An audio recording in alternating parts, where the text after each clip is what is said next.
Erica, we turn our time over to you. Thank you so much, Reverend Popham and Lori, for coordinating, and to Kristen for making this connection again. Thank you. Wow, what a beautiful prayer. I can share screen. I just have a couple of slides that I'm going to talk off of. Hopefully you can see. Can you see my screen? You were just like a thumbs up. Okay. All right. So yeah, I'm Erica Yamauchi. I'm the statewide co-lead, as Reverend mentioned, for the Hawaii chapter of Moms Demand Action for Gun Sense America, which is the grassroots like offshoot of Everytown for Gun Safety, if you've heard of that movement. Kind of started right after Sandy Hook in 2012. Moms Demand Action was founded by Shannon Watts, who was a stay-at-home mom with a marketing background. And she was just so upset by what happened at Sandy Hook. Being a mom, being an American, and just kind of seeing this happen way too many times. She decided to do something about it.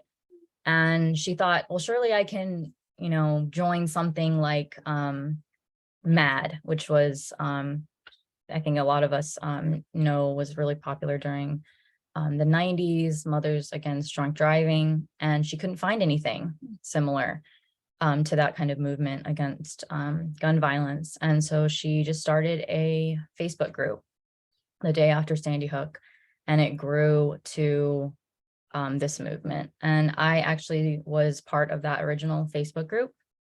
I joined it, maybe a couple weeks after Sandy Hook. Someone sent it to me. And from that Facebook group, we started kind of organizing into state chapters, people kind of meeting up locally that were in the group. And that was in 2012. So now we are, in 2023, a decade or more later, and the movement has changed so much. So I'm going to talk a little bit about that kind of history within our chapter and kind of what's next for us. But first, I wanted to kind of talk about a little bit more about kind of me and what brings me to this movement. And then I'll kind of go into that chapter history and kind of what we've been working on, how we've organized in the last decade here in Hawaii, what our movement looks like now, and kind of what to remember and how, you all can help in thinking about that resolution that you all passed this year, which I think is so amazing. So about me, this is my little family here. And this is kind of why I do this work. This is kind of my why. I grew up here in Hawaii and kind of all over the country. I started kindergarten at Mililani Malka Elementary, and then moved to Guam, the Philippines, New York, all over the East Coast, and then ended up back here in Hawaii about 10 years ago. I spent a lot of my time, again, on the East Coast and the South, especially in North Carolina. That's where I went to college. So I'm a Tar Heel. Both my master's and my undergrad degrees come from UNC. So the small town that I grew up going to middle school and high school in North Carolina was very rural, very conservative, lots of guns. I kind of grew up shooting too. I don't own a gun now. I choose not to have a gun in my household, but I still actually enjoy shooting. I kind of grew up clay shooting with my dad. We always had shotguns and other guns in the house. So I just wanted to say that because this movement isn't about being anti-gun or anti-Second Amendment at all. So I, again, lived in North Carolina where, guns were very prevalent. My 10th grade year, of high school, unfortunately, one of my best friends was killed with a gun by another one of our friends who had, unfortunately, that kind of unfettered access to firearms in the home. They got into some kind of argument. And it was really sad because we lost 2 friends that day because we never saw either one of those friends again. And, you know, one of the big things that we talk about in this movement is safe storage. And that's kind of one of the programs I want to leave you with at the end. That, again, it's not really about whether you choose to have a gun or not. It's whether or not it's safely stored. So that can make all the difference, especially when there are children in the home. So that's one thing that we really advocate for, and that could have saved, I think, my friend's life. So, you know, with that experience in high school, I realized later, and again, it wasn't really until Sandy Hook happened that I really kind of took stock of my own, I guess, biases towards guns, you know, again, always kind of being around them and not really seeing them as yeah, something to kind of be scared of, or I just didn't really, I think, put the seriousness of having that kind of weapon in the home into perspective until I became a mom.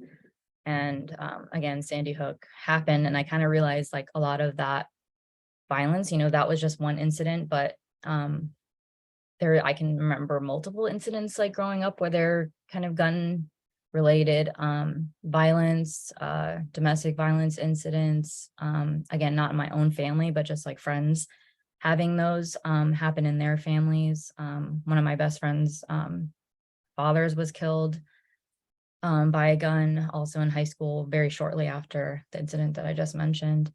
And I just kind of just realized like, wow, like we've really normalized, you know, this kind of violence in our lives. You know, have since obviously moved away from North Carolina, but still that kind of core group of friends, that community that I had still continues to have, you know, an issue with gun violence every year or two. I hear, you know, some really tragic story. And it's different here in Hawaii, and I'm going to talk about that. We have some of the safest gun laws in the country, but some of that is changing quickly just because of the national kind of stage too. So I also come to this work as a person of faith. I'm a member of St. Clement's Parish in Makiki, where I started going when I first moved back to Hawaii. So I also kind of have this, you know, sacred hope that Reverend often talked about, that kind of hope that I think things can get better. And I believe that we all, you know, working together can make a difference. So just to kind of talk to you about, again, the chapter. So, you know, shortly after, you know, Sandy Hook, we kind of all began organizing, and some chapters became formally organized very quickly, and then some didn't. Hawaii, I think we were one of the, yeah, probably slower ones. I think, you know, again, I hate to say it, but we take a lot, I think, for granted here in Hawaii around gun violence. Again, we do have some of the lowest gun death rates in Hawaii. We've, you know, historically seen, you know, low rates of gun violence here, but that is not by accident. A lot of it is due to the policy, the strong champions that we have in the legislature around gun violence. And it did take until about 2017 or 18 for us to become a formal chapter of Everytown. Before that, we were kind of meeting, you know, for maybe 1 or 2 events a year, but we didn't have any, you know, formal structure or leadership until that time. And, you know, I started, you know, just volunteering, doing things like social media and kind of our communications. Again, I have a background in kind of social marketing, cause marketing. I work at Department of Health and Children's Mental Health. I teach at UH in the School of Communications. So I kind of brought that kind of storytelling communications aspect to the work at first. And then I became the statewide co-lead almost 2 years ago during the pandemic, actually. So, now we have close to 1,000 members statewide in terms of like our list and people that get our emails and respond to our actions and things like that.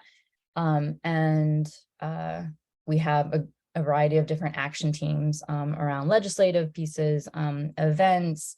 We're out in the community a lot around again different issues, because so many issues connect to this movement, such as domestic violence, suicide prevention. In Hawaii, most of our gun deaths are suicides.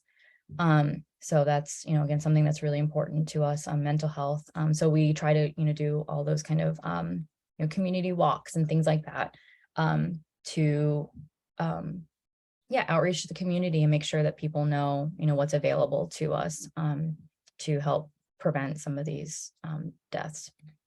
So as I mentioned, Hawaii, we have one of the lowest gun death rates in the country. Again, that is not just an accident. We have, lawmakers here, especially at the state level, who have worked really hard to pass a lot of these laws, again, with grassroots help in the last 5 years.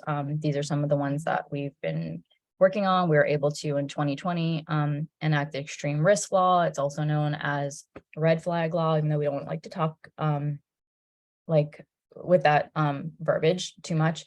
But the extreme risk law, also known gun violence protective order law. I'll talk a little bit about that at the end, because I want to make sure everybody does understand what that does. We've closed the boyfriend loophole. So again, that's around domestic violence incidents before this law was passed. Unless you were married, you didn't have your gun taken away, for example, if you were charged and arrested, convicted of domestic violence incident. So if you were only in a interpersonal relationship, romantic relationship, but not married, you could still, have guns after that arrest and conviction. So we closed that loophole. I am sure if you, keeping up with the news in the last couple of years, you've seen that ghost guns in Hawaii have just exploded. And we've, made them legal. We've had to go back a couple of times to, again, close kind of loopholes around that bill, because that kind of technology is changing so much. And also defending against shoot first and stand your ground legislation, which is going to continue to be an issue, I think, moving forward. And that's the laws that that some people argue that they have the right to use deadly force outside of their home or business in any kind of like altercation. So right now, and I do want to say this because I think there's a lot of misconception around this, and I see this a lot on social media. Almost anywhere in the US, we have castle doctrine. So that's kind of well-established law here in the United States, meaning that you have the right to defend your home or your business with deadly force. So that is already law. I think that there's a misconception that it isn't law. So that's why I think a lot of people, especially on the gun, in the gun rights movement, kind of push against our laws here in Hawaii. But that is already law. Shoot first or stand your ground laws would mean that, again, out in the community, you could shoot first or stand your ground, not being in your home or your business. So again, a lot of this gets into very legal terminology, and that's why even at the Supreme Court level, and again, you've probably seen in the last couple of months, that our laws here in Hawaii are quickly changing around public carry of weapons, because the Supreme Court knocked down the New York law, which our Hawaii state law was modeled after, in which we did not give out public carry licenses pretty much to no one. And so that is no longer the case. And now HPD and other islands police departments have been working on those rules to allow people to public carry weapons, concealed and open carry, perhaps at some point as well. So again, I don't want to get too deep into the legal unless people have specific questions. But if you want to learn more too, kind of just about our policy, everytownresearch.org is a really good resource. So I mentioned, that we have had, probably you've seen, probably a rise in gun violence incidents. It kind of just makes sense. The more guns there are, the more gun violence there's going to be. And unfortunately, we've seen, rates of gun ownership in Hawaii, both legal and illegal, go way up, especially during the pandemic. We are also facing a mental health crisis. Again, I work in mental health. We're talking about this every day on the youth side, but it's true for adults as well, unfortunately. And then this kind of mixed with police shootings and ghost guns, and that's kind of I think why we're all concerned, right? And trying to figure out what we can do to prevent gun violence in our communities.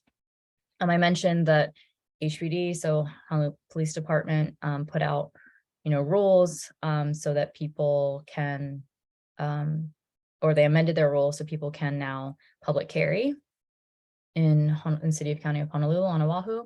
And that is true for every other county. Actually, HPD was the only one, only police department in the state that had a public hearing.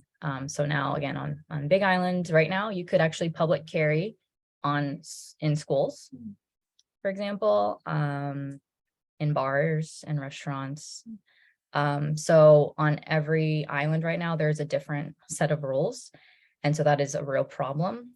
So that's something that we're hoping to address in session starting this month. A lot of, so there was a bill 58, I believe the number is 57, at Honolulu City Council, which we also, worked on and provided testimony on, but that's kind of on hold because a lot of these cities and counties are waiting for statewide movement at the legislature to hopefully, again, make the laws statewide, and so they don't have to go county by county. And then stand your ground, shoot first is something that we know we'll probably have to keep defending against each year at the ledge. And then I just wanted to, kind of talk about two things. If you don't remember anything else I said today, what is important to remember when it comes to gun violence and what we can all do? Because again, I feel like it's such a big, complex issue, right? And I think even I, get bogged down in it. And sometimes I think what, am I just spinning my wheels? Am I really making a difference? And I feel like for every, the layperson, even if you remember these two things, especially in Hawaii, you can make a real difference. So one is safe firearm storage. So yeah, I remember, my story, and the fact that, most mass shootings start with unsecured firearms in the home. So safe firearm storage is so important. You can go to besmartforkids.org and learn more about Everytown's safe storage program and education outreach about it. We really need to normalize this conversation in the United States, in Hawaii. If your child is going to, someone's house to play, my daughter's super allergic to dogs, unfortunately. I have to usually ask, do you have dogs? He says really allergic to dogs. Please make sure she washes her hands if she pets the dog. We also need to remember to ask, do you have guns in the home? Are they secured? So normalizing that conversation, I think, is really important. Again, we're out in the community doing presentations. If you all know of an organization that would like a presentation on safe firearm storage or needs informational materials or even free gun locks, we give out all that stuff in the community. And then gun violence protective orders. So GVPOs, also known as ERPOs, red flag law. Again, I mentioned that some folks on the mental health side don't like to use the words red flag law, so I try not to say it, but a lot of people do know it as that, because essentially takes away temporarily people's firearms if they are a danger to themselves or others. So again, in Hawaii, usually that's probably maybe going to be a suicide risk. That's again what we usually see, right? I think we have like close to maybe 80-ish, 75, between 75 and 80 gun deaths every year in Hawaii. Like 69, 70 of them are going to be suicides. So how can we help prevent this? And almost anyone in Hawaii can be a petitioner, can petition family court to have firearms removed. We have one of the most generous kind of laws in the country around who can petition. And again, it's temporary. It doesn't go on their criminal record. It's just to protect them, their safety, or the safety of others. So again, that's something really important that I think, doesn't get used enough for sure here in Hawaii and just anywhere. I think, one of the last really high profile shootings in Colorado, that gun violence protective order again could have saved lives there. There are many red flags, and unfortunately it was not used in that case, but it could have been if somebody could have spoken up. So again, there's more info at this is John Hopkins, really great website about gun violence prevention. You can read all about kind of the petitioning process around GPPOs. So I think that, just leave it there. Again, a lot of it's very complex. But if anybody has any questions, I'm happy to answer them. And again, I just wanted to thank you all for being here, for really showing up when it comes to gun violence. This is one of the first faith communities that I've spoken to, and I think it's fantastic that you all are coming together as a church community and trying to figure out this very complex issue and what you all can do about it. So I'm happy to answer questions and talk to you all. Private, you can email this. This is kind of our chapter email, but I'll put my personal email in the chat too.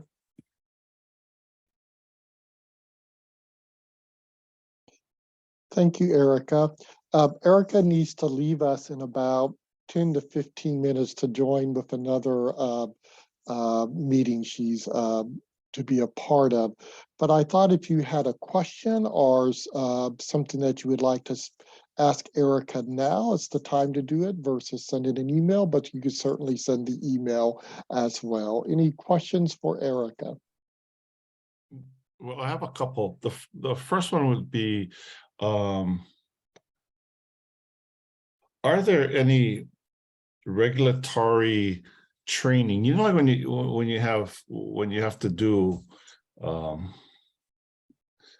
when you have to get your driver's license, you have to take a test, but then every 4 years you need to go in, and when you get older, you need to take every couple of years. But the point is there any law that regulates a yearly training of people who own weapons?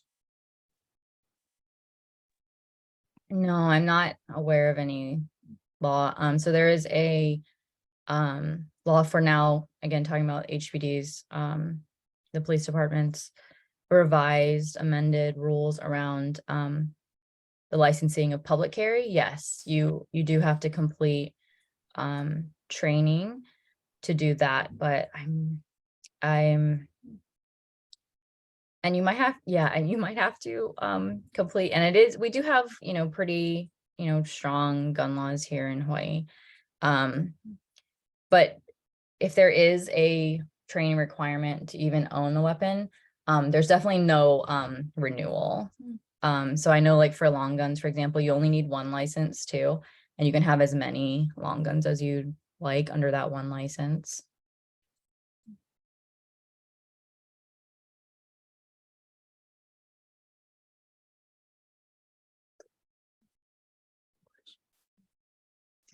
Hi, Erica. Thank you so much for sharing with us.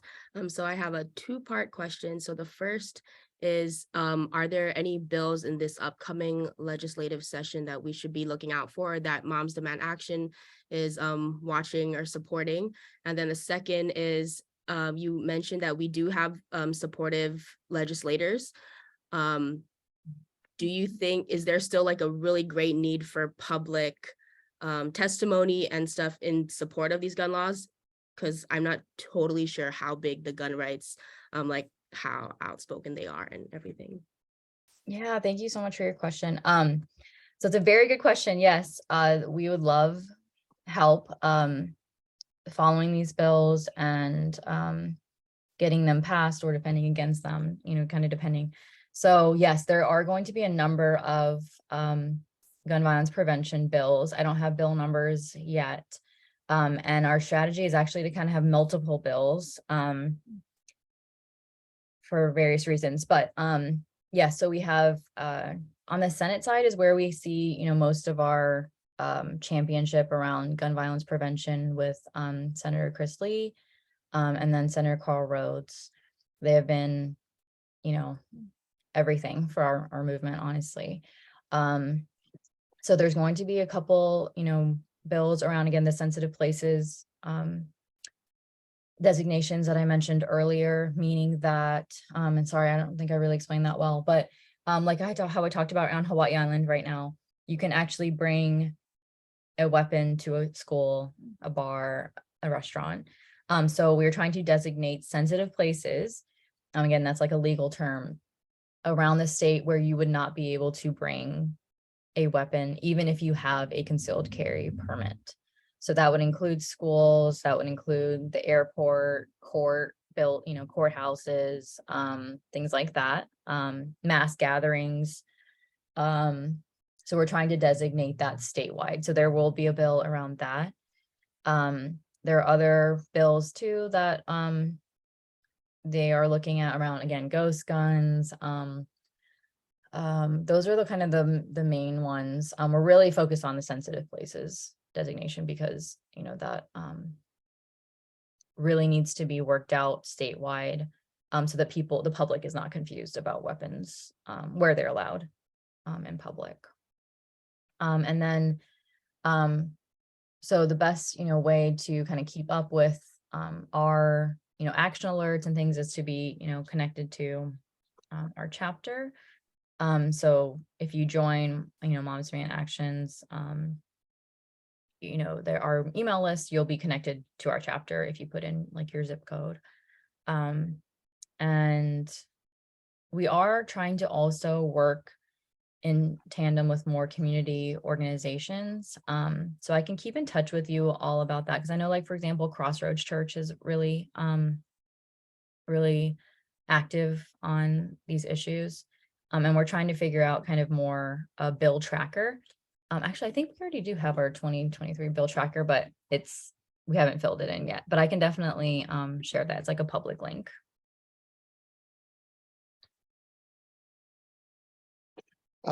Erica, for our purposes, following the legislature, following bills and things like that will probably be as individuals within our communities of faith. But did I also hear you say that the chapter would be willing to come to our churches and do like a presentation on safe storage and things of that nature, where the community as a whole could be kind of engaged? Oh yeah, for sure. So we give presentations like this. It's kind of our general one just about our chapter, but we have one just on Be Smart, so it's just about safe storage.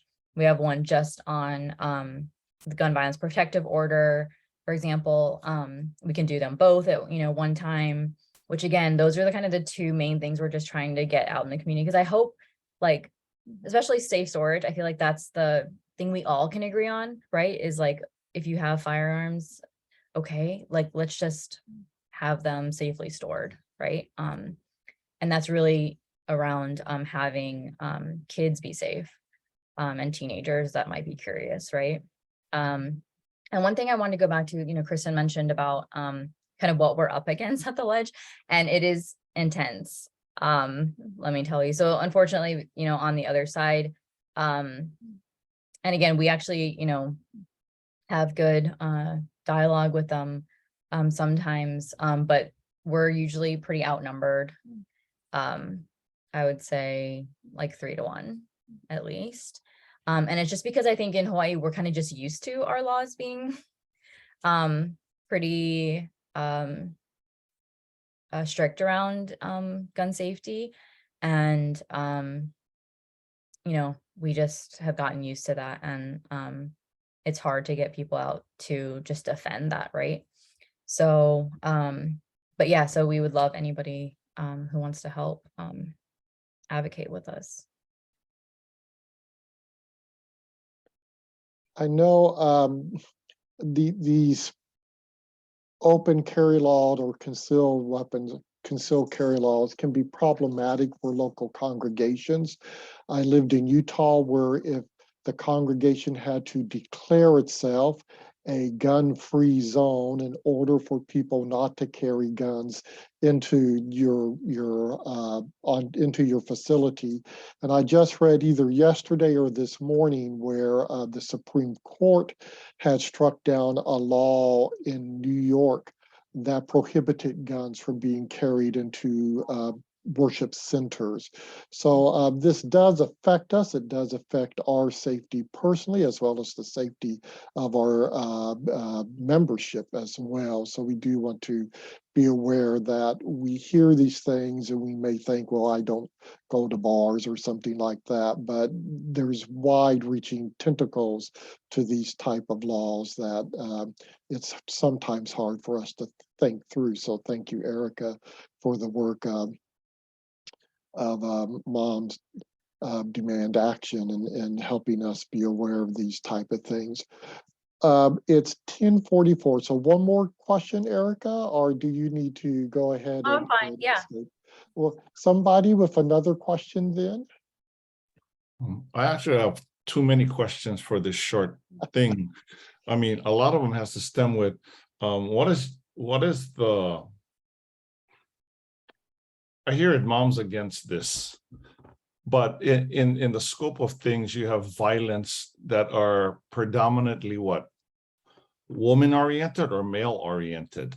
So how does a male fit into this movement who are like-minded, such as yourself? I mean, that's what you're looking for. And then the second one would be, how many members do you have, and what is your marketing strategy for gaining more traction so that you can create sort of like a base that you can go against, or to be a proponent for a legislation that's coming out this year? Yeah, those are great questions. So yeah, I should have mentioned that we, started out as, more of a mother's movement, again, with Shannon Watts, kind of modeling the organization after MAD, Mothers Against Drunk Driving. But similar to Mothers Against Drunk Driving, we have grown and we call ourselves Mothers and Others now.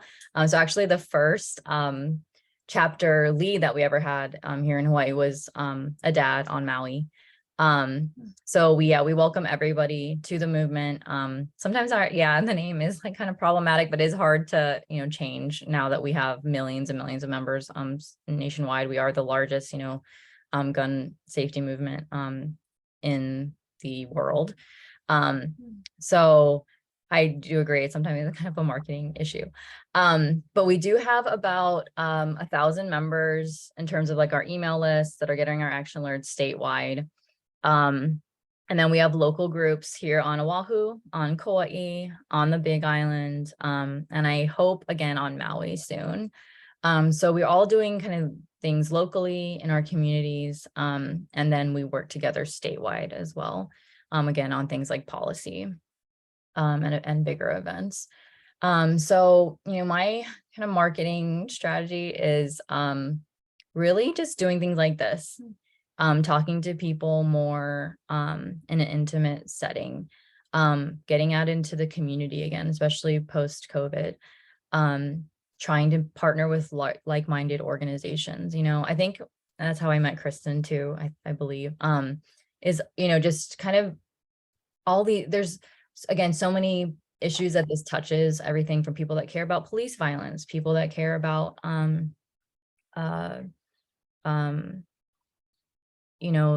health disparities. And, I haven't really gone into that, but, we've made a conscious decision as a chapter to try to diversify our leadership and bring more Native Hawaiian people into the community.